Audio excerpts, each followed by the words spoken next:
SIR के तहत duty में लगे ढेर सारे बीएलओ देश भर में परेशान बताए जा रहे हैं।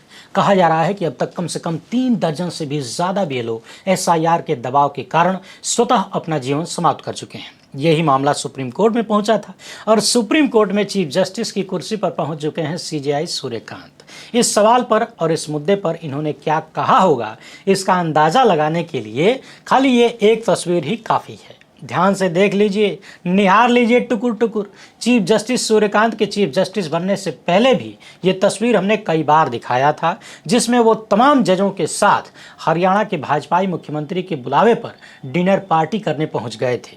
ये तस्वीर अपने आप में बताने के लिए काफ़ी है कि जनता के सरोकार वाले मुद्दों पर या फिर जिन मुद्दों में सरकार को परेशानी हो सकती है गुजराती जोड़ी को, उन पर मिलाड क्या करेंगे। वैसे पिछले दिनों हुजूर का एक वो वीडियो भी वायरल हो गया जब एसआईआर की सुनवाई में संभवतः झपकी ले रहे थे कथित रूप से। और आप तो जानते हैं कि झपकी कब आती है, केवल तभी आती है जब आदमी ऊब रहा हो।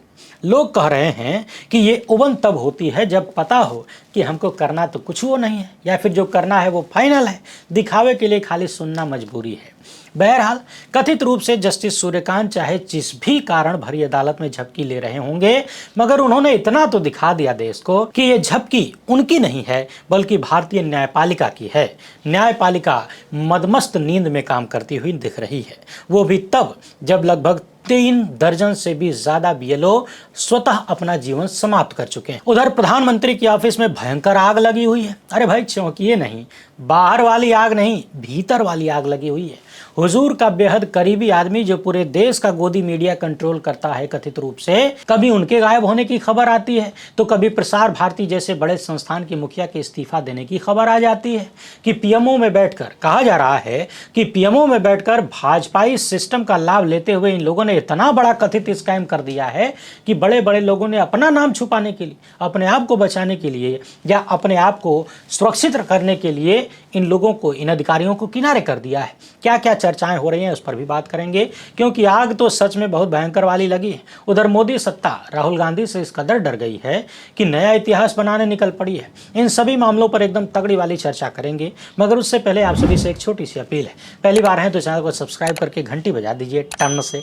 हर एक वीडियो को लाइक और शेयर करना आपकी जिम्मेदारी है। इसके अलावा आपको मालूम है कि हम किसी धन्ना सेठ या राजनीतिक दल के दम पर नहीं चलते, तभी खुलकर उन मुद्दों पर बात हो पाती है जिन्हें छुपाने के लिए गोदी मीडिया को पैदा किया गया है और हिरेन जोशी जैसे अधिकारियों ने कथित रूप से कंट्रोल किया गोदी मीडिया को। तो हमारा काम यदि पसंद आता हो तो इस क्यूआर कोड या फिर मोबाइल नंबर का प्रयोग करते हुए जो भी हो सके आर्थिक सहयोग भेजने का प्रयास जरूर करें। बहुत बहुत धन्यवाद। वैसे तो जस्टिस सूर्यकांत के इतिहास पर हमने कई वीडियो किया है पिछले दिनों में, वर्तमान में जो कर रहे थे वो भी हमने आपको दिखाया। इन पर भ्रष्टाचार से लेकर तमाम तरीके के आरोप लग चुके हैं। मोटा मोटा कच्चा चिट्ठा है हुजूर का, कैसे कैसे अलग अलग सत्ताधीशों के कंधे पर सवार होकर यहाँ तक पहुँचे हैं वो भी हमने आपको बताया। हाँ, ये अलग बात है कि जिस दौरान हुजूर चीफ जस्टिस बने मैं अत्यधिक बीमार था, बहुत सारी बातें रह गईं, मगर कोई बात नहीं, साहिब का कार्यकाल लंबा है, बारी बारी से बात होती रहेगी। मगर कुल मिलाकर आप भी जान लीजिए कि हुजूर देश की जनता को उतनी ही राहत दे पाएंगे जितनी राहत देने की अनुमति ये तस्वीर देती है। एक बार फिर से इस तस्वीर को ध्यान से देख लेना चाहिए।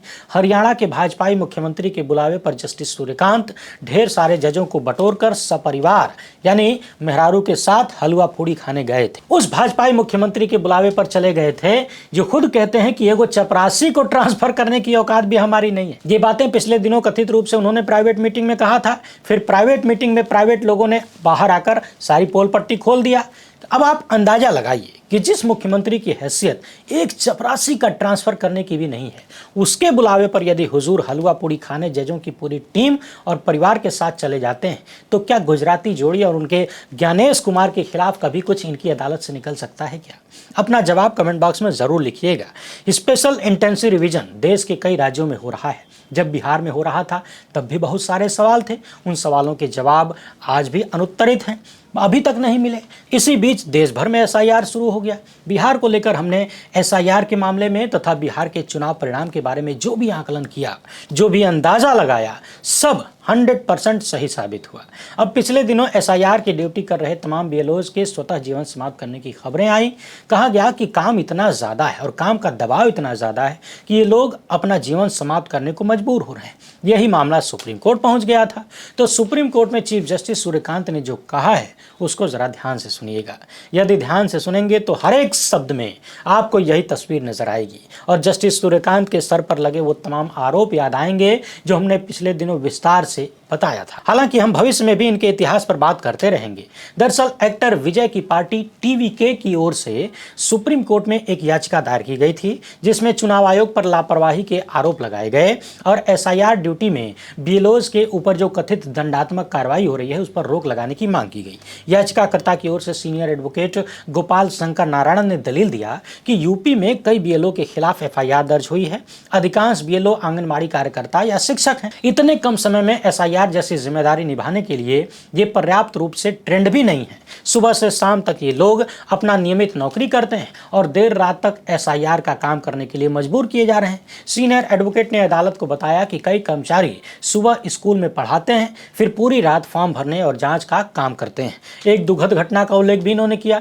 बताया कि एक कर्मचारी ने शादी में शामिल होने के लिए छुट्टी मांगी थी, छुट्टी नहीं दी गई, उसे निलंबित कर दिया गया। इसके बाद उसने स्वतः अपना जीवन समाप्त कर लिया। सुप्रीम कोर्ट में कहा गया कि ऐसी परिस्थिति में यदि कर्मचारियों पर आपराधिक मुकदमे दर्ज किए जा रहे हैं तो ये बेहद कठोर और मानवीय दृष्टिकोण से गलत है, ठीक नहीं है। ध्यान से सुनिएगा। आरोप है कि एक बीएलओ ने शादी में शामिल होने के लिए छुट्टी मांगी, एक तो उसे छुट्टी नहीं दी गई, दूसरे निलंबित कर दिया गया। क्या आपको इसमें जोर जबरदस्ती नजर नहीं आती? यही बात सुप्रीम कोर्ट में कहा गया। सवाल था कि आखिर इतनी कठोर कार्यवाही इन लोगों पर, बीएलओज पर क्यों हो रही है, इस पर रोक लगाई जाए। तो चीफ जस्टिस सूर्यकांत ने कहा कि चुनाव आयोग अपने आप अकेले सारे काम नहीं कर सकता। राज्य सरकारों के अधिकारियों की सहायता लेनी पड़ती है और राज्य सरकारें इस जिम्मेदारी से भाग नहीं सकती। यदि किसी व्यक्तिगत मामले में कठिनाई है तो राज्य सरकार उस कर्मचारी को छूट दे सकती है और उसकी जगह किसी अन्य को तैनात कर सकती है। जरा ध्यान से सुनिए। चीफ जस्टिस कह रहे हैं कि चुनाव आयोग अपने आप अकेले सारे काम नहीं कर सकता। अब सवाल यह है कि ये कौन नहीं जानता है कि चुनाव आयोग इस तरह के काम राज्य की मशीनरी के बिना नहीं कर सकता। वो राज्य की मशीनरी और केंद्र की मशीनरी का भी प्रयोग कर सकता है, करता है, हर चुनाव में करता है। चुनाव के दौरान भी जब आचार संहिता लागू होती है तो सारी पावर चुनाव आयोग के पास होती है, वो सारे कर्मचारियों को मैनेज करता है। तो जस्टिस सूर्यकांत ने ये तो कह दिया कि राज्य सरकार अपनी जिम्मेदारी से भाग नहीं सकती, यानी चुनाव आयोग का काम करने से भाग नहीं सकती, मगर यह नहीं कहा कि अपने कर्मचारियों की सुरक्षा की जिम्मेदारी भी तो उसी राज्य सरकार की है। क्या कर्मचारी मशीन है या जानवर है? क्या उस जिम्मेदारी से राज्य सरकारें भाग सकती हैं? जस्टिस सूर्यकांत ने कहा कि यदि किसी व्यक्ति के मामले में व्यक्तिगत कठिनाई है तो उसे छूट देकर तो राज्य सरकार किसी अन्य को ड्यूटी पर लगा सकती है। अब सवाल यह है कि लगा सकती है का क्या मतलब होता है? आखिर अमृतकाल में सुप्रीम कोर्ट सलाह क्यों देने लगा है, सकने की बात क्यों करने लगा है आदेश देने की बजाय? यही मामला हमने बिहार एसआईआर में भी देखा। आधार कार्ड को लेकर बार बार सलाह दी जा रही थी और केंचुआ ने अंत तक नहीं माना। इतना ही नहीं, अभी आगे सुनते जाइए। सीनियर एडवोकेट गोपाल शंकर नारायण ने सवाल किया कि बीएलओ पर एफआईआर दर्ज करने की जरूरत क्यों पड़ रही है। तो चीफ जस्टिस कहने लगे कि ये कोई नई बात नहीं है, पहले भी इस तरह की कार्रवाई होती रही है। यानी ऐसा लग रहा है कि याचिकाकर्ता लोग किसी जज के सामने अपनी बात नहीं रख रहे हैं, बल्कि जिसके खिलाफ अदालत पहुंचे हैं उसी से बात कर रहे हैं, वही इनकी बातों का खंडन कर रहा है। जस्टिस सूर्यकांत का कहना है कि ये कोई नई बात नहीं है, पहले भी इस तरह की कार्रवाई होती रही है। इस पर सीनियर एडवोकेट कपिल सिब्बल ने कहा कि बीएलओ के ऊपर पड़ रहा दबाव एक कटु वास्तविकता है, यानी दबाव बहुत ज्यादा है, ये सच है। उत्तर प्रदेश में जब 2027 में चुनाव होने वाला है तो जल्दबाजी किस बात की है? आखिर क्यों 1 महीने के भीतर एसआईआर पूरा करने का दबाव बनाया जा रहा है? तो सुप्रीम कोर्ट ने कह दिया कि अब तक किसी भी राज्य सरकार ने औपचारिक रूप से अदालत के समक्ष यह शिकायत नहीं की है कि उन्हें एसआईआर प्रक्रिया में कठिनाइयों का सामना करना पड़ रहा है। यानी जो लोग शिकायत लेकर पहुंचे हैं उनकी शिकायत में इधर उधर की बात कहने वाला सुप्रीम कोर्ट इंतजार कर रहा है कि राज्य सरकारें सुप्रीम कोर्ट के पास जाएं। सवाल यह है कि जब तक 2-3 तारीखें लगेंगी, मिलाड लोग उबासी मारेंगे, तब तक तो एसआईआर की प्रक्रिया पूरी हो जाएगी। बीएलओ को जितनी समस्याएं झेलनी होंगी वो बेचारा झेल चुका होगा, जो नहीं झेल पाएगा वो कुछ और कर लेगा। यानी कुल मिलाकर अदालत ने साफ साफ कह दिया है कि जिन कर्मचारियों को राज्य सरकारों या राज्य निर्वाचन आयोग द्वारा या फिर केंद्रीय चुनाव आयोग द्वारा ड्यूटी पर लगाया गया है वो अपनी ड्यूटी निभाने के लिए बाध्य है, और राज्य सरकारें या चुनाव आयोग जितना ड्यूटी ले देना ही पड़ेगा। हाँ, यदि ज़रूरत पड़े तो अतिरिक्त स्टाफ चुनाव आयोग को उपलब्ध कराया जाए राज्य सरकारों द्वारा, ताकि किसी पर ज़्यादा बोझ न पड़े। अब देखना यह है कि सुप्रीम कोर्ट की इन बातों का राज्य सरकारों पर कितना असर होता है। अदालत ने कह तो दिया कि यदि किसी कर्मचारी के पास किसी विशेष कारण से चुनावी ड्यूटी से छूट मांगने का आधार है तो सक्षम प्राधिकारी व्यक्तिगत रूप से विचार कर सकता है, मगर यह व्यक्तिगत रूप से विचार कितना होता है या होगा हम सबको पता है। सुप्रीम कोर्ट ने कह दिया कि किसी को परेशानी है तो उसकी जगह दूसरे को लगा दीजिए, लेकिन सवाल यह है कि अगर दूसरा लगाने के लिए होता और लगाने की इच्छा शक्ति होती तो फिर ये परेशानी ही क्यों आती।